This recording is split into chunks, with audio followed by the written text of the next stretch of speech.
Welcome back, friends. Today we're making this really pretty and super easy macrame beaded bracelet. Now, just a few things before we begin. I'm using some 0.8 millimeter nylon cord for this project. I purchased this on Amazon and it's in the color beige, yet it does look quite yellow. And don't worry, I'll link what I can for you in the description box.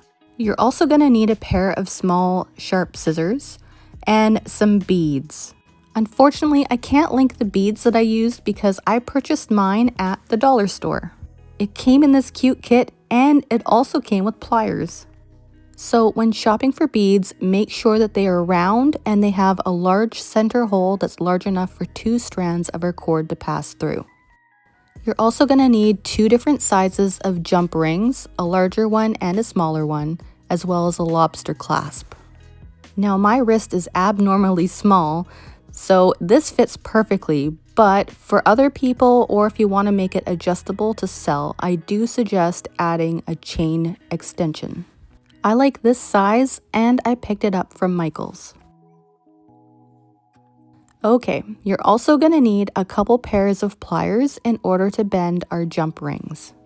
You could probably manage to get away with just 1, but I do recommend 2.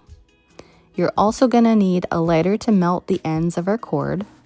And finally, T-pins and a macrame board is optional but very useful. Alright, let's get started. Working on the larger size of our jump rings, we're going to pin it down onto our board. And we're going to attach our smaller 30-inch strand of cord using a lark's head knot. To tie a lark's head knot, you want to fold it in half, and then with the loop end, you want to thread that right through the center of our jump ring. Then with our long tail ends, you want to thread it right through that loop.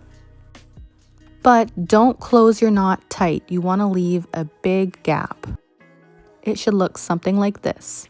Next, grab your long 60-inch strand of cord and thread it right through that gap. Center your longer strand by grabbing both of its ends and finding the middle. And then with our shorter strand of cord, we can go ahead and close up that lark's head knot by pulling it taut. Alright, now we're going to work with the 2 longer strands on the sides and tie a square knot right around the 2 center cords. Place the left cord across the 2 centers, forming a loop on your left.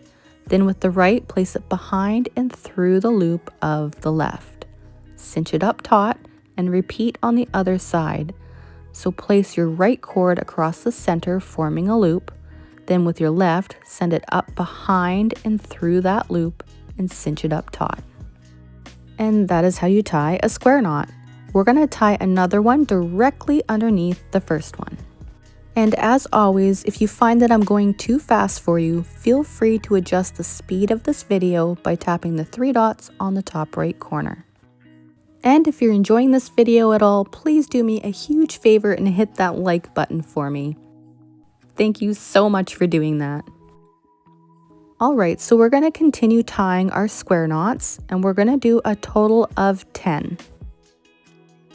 And once you have your 10 tied, make sure you double check by counting the bars on the side. You want exactly 10 so that our bracelet is even on both sides. Okay, so now for the fun part, we're going to start adding our beads. Grab your 2 center cords and a pink bead and thread your 2 cords through that bead. Next, grab the bead that's going to be in the center of your flower. For me, that's white, and thread that onto both of your cords as well, followed by 1 more pink bead.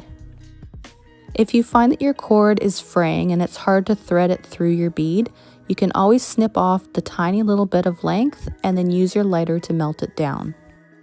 Alright, so that is the center of our flower done. Next, grab the left side, and we're going to thread 2 beads onto this strand.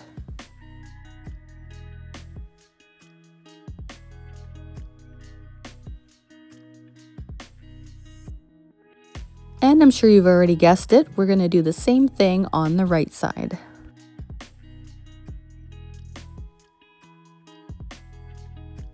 Be Because we're using round beads, the flower shape really locks into place on its own. So to lock it in place, we're going to tie 3 more square knots right below our flower. However, when you're tying the first half of your square knot, make sure you tie it really snug up against that flower. You don't want it too tight that your flower puckers, but you don't want it too loose that your flower is all floppy. You want to make sure those beads lie perfectly flat and your knot is snug right up against it. Okay, so that's the first square knot. We're going to tie 2 more square knots, so you have a total of 3 right below that flower.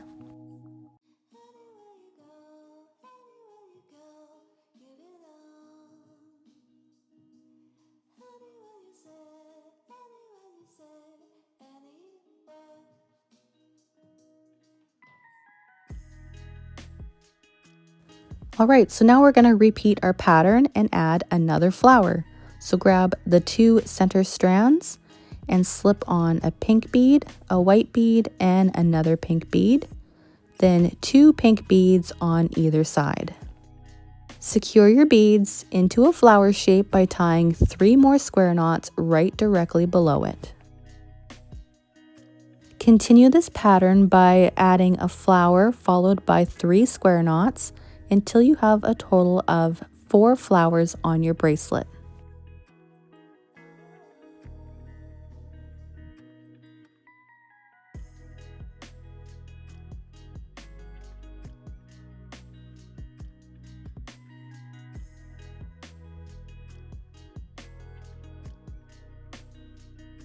Alright, once you get to your 4th flower, we're going to tie 10 square knots just like we did at the start. And just like we did at the start, make sure you double check that you have 10. Alright, now we want to add our large jump ring right at the bottom, just like we did at the very beginning. Unpin your bracelet from your board and flip it the other way around. Then we're going to take our jump ring and thread our 2 center cords right through the middle. Fold your 2 center cords down on top of the bracelet so it looks something like this. Next, we're going to grab the 2 strands that are on either side, and we're going to tie a square knot right around your entire bracelet. This is going to be a little finicky at first, but don't worry, it's going to all come together in the end. What I find the easiest is before I tighten up that first half of my square knot, I really cinch up the 2 center cords so that it's directly underneath my jump ring. And it'll loosen again, so just pull the center cord so it's really taut again, and then finish the other half of your square knot. It should be a little bit easier to tie now that you've tightened it up. Alright, that's 1 square knot. We're going to tie 1 more square knot directly underneath this one so that it's nice and taut.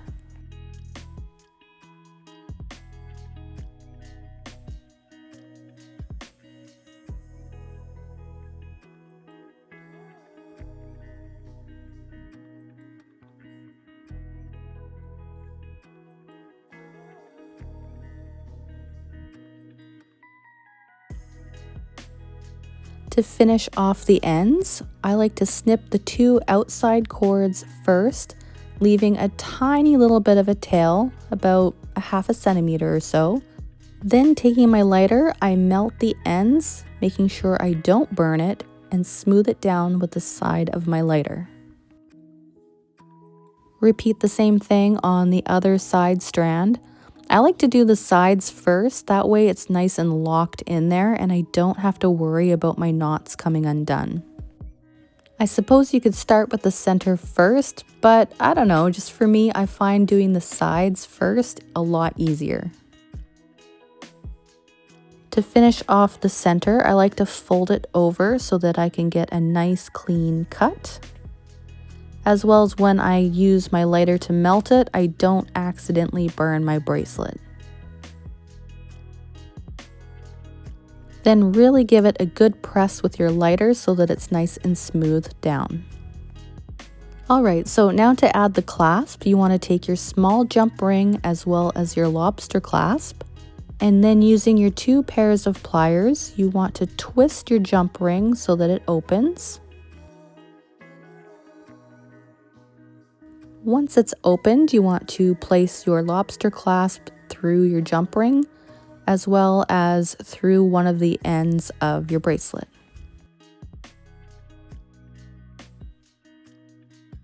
Then taking your 2 pliers again, you want to twist that jump ring back closed.